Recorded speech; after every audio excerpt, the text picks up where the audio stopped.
A análise das demonstrações contábeis, através de índices e outras relações, tem o objetivo de avaliar a situação da empresa no que diz respeito aos seus aspectos econômicos, financeiros e patrimoniais. Ela extrai das demonstrações contábeis as informações necessárias aos diversos interessados na empresa para a tomada de decisão. E quais são estas informações?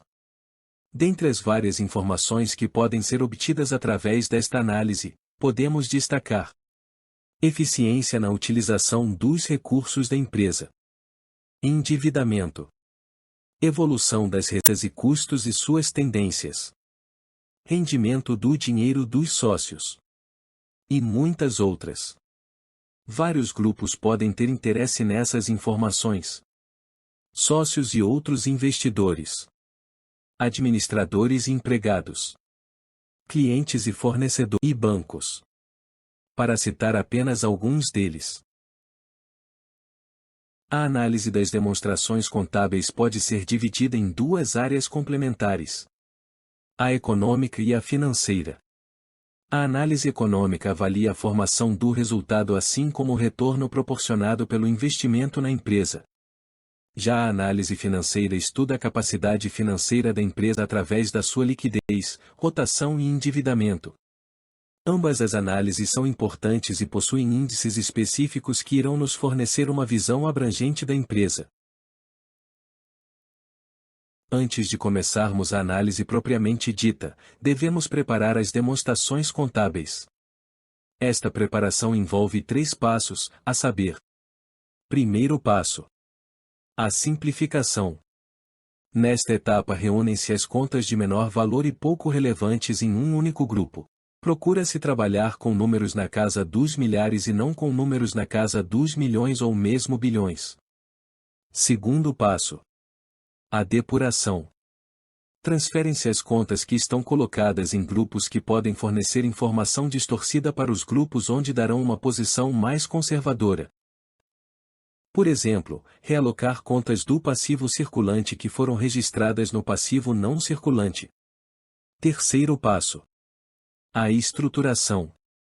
Realizados os 2 passos anteriores, somam-se agora os grupos e justapõem-se os dados ano a ano, lado a lado, proporcionando uma visão de todas as demonstrações numa só página.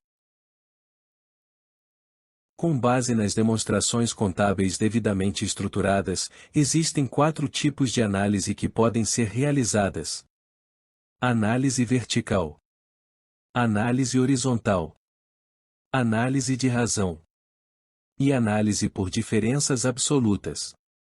Na análise vertical, calcula-se a participação percentual de cada uma das contas em relação ao todo. Isto é, as contas do balanço patrimonial de um determinado ano terão sua participação calculada em relação ao total do ativo ou do passivo daquele mesmo ano. Já as contas da demonstração do resultado de um exercício terão sua participação percentual calculada em relação à receita líquida de vendas daquele mesmo exercício. Na análise horizontal, a todas as contas do primeiro ano é atribuído o valor 100.